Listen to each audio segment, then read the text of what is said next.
आप देख रहे हैं alpha defence. Alpha defence Hindi में आपका स्वागत है। आज के इस वीडियो में हम लोग बात करेंगे कुछ डिफेंस अपडेट्स के बारे में। आज की हमारी पहली अपडेट प्रिसिशन गाइडेड म्यूनिशन को लेकर आ रही है।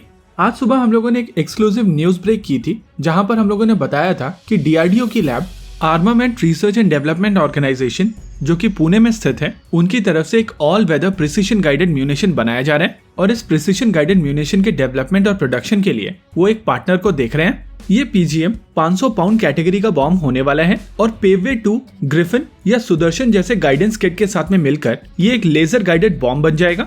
कंपैरिजन के हिसाब से माना जा रहा है कि पीजीएम 500 लगभग 14 से 15 किलोमीटर के डिस्टेंस पर अपने टारगेट्स को न्यूट्रलाइज करने में सक्षम होगा। इस तरीके की बॉम्ब्स की टोटल कीमत काफी कम होती है और इनके कम वजन होने के कारण एक फाइटर बॉम्बर बहुत सारे ऐसे बॉम्ब्स कैरी कर सकता है।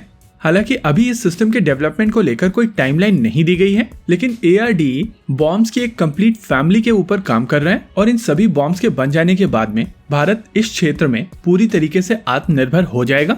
वैसे अगर आप इस प्रिसिशन गाइडेड म्यूनिशन के बारे में डिटेल में पढ़ना चाहते हैं तो आर्टिकल का लिंक डिस्क्रिप्शन में मिल जाएगा। अब बात करते हैं आज के अपने दूसरे अपडेट के बारे में। दूसरा अपडेट भारतीय नौसेना की तरफ से आ रहा है। रिपोर्ट्स के हिसाब से भारतीय नौसेना ऑर्बिटर 4 नाम का एक ड्रोन इजराइल से खरीदने जा रही है।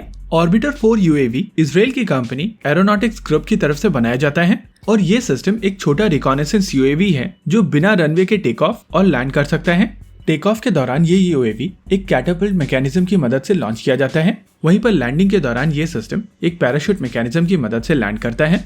ये UAV काफी छोटा और हल्का UAV है। इसका विंग स्पैन 5.5 मीटर के आसपास का है और इसका मैक्सिमम टेक ऑफ वेट केवल 50 किलोग्राम का है, लेकिन बावजूद उसके ये 24 घंटे तक हवा में रह सकता है। इंडियन नेवी के रिक्वायरमेंट्स को ध्यान में रखते हुए ये सिस्टम डीप सी रिकॉनेसेंस और कोस्टल रिकॉनेसेंस दोनों करने में सक्षम है। अगर एक्सक्लूसिव इकोनॉमिक जोन की सिक्योरिटी की बात की जाए तो ये सिस्टम उसमें भी सक्षम है, लेकिन इस सिस्टम की जो सबसे इम्पोर्टेंट कैपेबिलिटी है वो है इसकी आई-स्टार कैपेबिलिटी, यानी कि communication intelligence, electronic intelligence, visual intelligence और सिंथेटिक अपर्चर रेडार के साथ में इसकी ये कैपेबिलिटीज हाई सीज में बहुत ज्यादा सिचुएशनल अवेयरनेस ऐड करती हैं।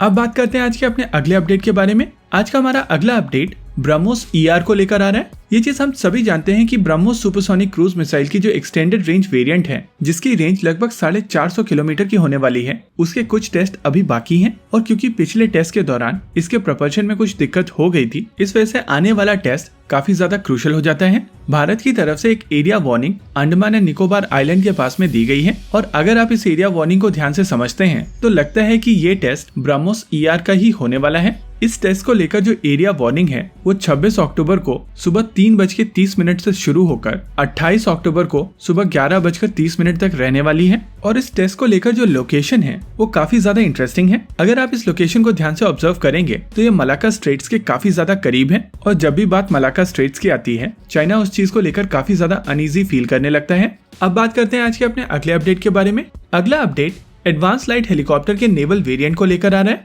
रिपोर्ट्स के हिसाब से टेल बूम फोल्डिंग के साथ में एडवांस लाइट हेलीकॉप्टर अपने मॉडिफिकेशन इस साल के अंत तक कंप्लीट कर लेगा और अगले साल के शुरुआत में इसके फ्लाइट ट्रायल्स शुरू कर दिए जाएंगे। एक बार ये सिस्टम अपने फ्लाइट ट्रायल्स कंप्लीट कर लेगा, उसके बाद इसको प्रोडक्शन में भेजा जाएगा। माना जा रहा है कि इस सिस्टम का प्रोडक्शन साल 2022 के अंत तक शुरू हो जाएगा, जिसके बाद भारतीय नौसेना की ये अर्जेंट रिक्वायरमेंट पूर्ण की जा सकेगी। इससे पहले भारतीय नौसेना की तरफ से नेवल यूटिलिटी हेलीकॉप्टर लीज पर लेने की कोशिश की गई थी, लेकिन भारतीय नौसेना की इस रिक्वायरमेंट को लेकर किसी भी कंपनी की तरफ से अपनी बिड नहीं डाली गई थी और अभी भी इंडियन नेवी की नेवल यूटिलिटी हेलीकॉप्टर रिक्वायरमेंट पूर्ण नहीं हुई है। इस चीज को देखते हुए टेल बूम फोल्डिंग के साथ में नेवल यूटिलिटी हेलीकॉप्टर रिक्वायरमेंट के लिए HAL ध्रुव के टेस्ट काफी ज्यादा क्रूशल हो जाते हैं। अब बात करते हैं आज की इस वीडियो के आखिरी अपडेट के बारे में। मिनिस्ट्री ऑफ डिफेंस की तरफ से 56 unit C295 tactical airlifter aircraft already order कर दिए गए हैं और ये पूरे 56 यूनिट्स भारतीय वायुसेना की रिक्वायरमेंट के लिए खरीदे जा रहे हैं। इनिशियली माना जा रहा था कि कोस्ट गार्ड की रिक्वायरमेंट के लिए कुछ यही सिस्टम अक्वायर किए जाएंगे, जिनको मॉडिफाई करके M3A एयरक्राफ्ट बनाया जाएगा, यानी कि मल्टी मिशन मैरीटाइम एयरक्राफ्ट। इस सिस्टम को लेकर DRDO की तरफ से डिजाइन ऑलरेडी तैयार कर लिए गए हैं और एक बार मॉडिफाइड सिस्टम DRDO को मिल जाएंगे, उसके बाद इनके ऊपर जाने वाले सेंसर्स और रेडार्स को DRDO की तरफ से लगाया जाएगा, जिसके बाद ये मॉडिफाइड सिस्टम भारतीय कोस्ट गार्ड को डिलीवर किए जाएंगे। इसी के साथ आज के इस वीडियो में रखते हैं केवल इतना ही। वीडियो को अंत तक देखने के लिए धन्यवाद। देखते रहिए अल्फा डिफेंस। जय हिंद।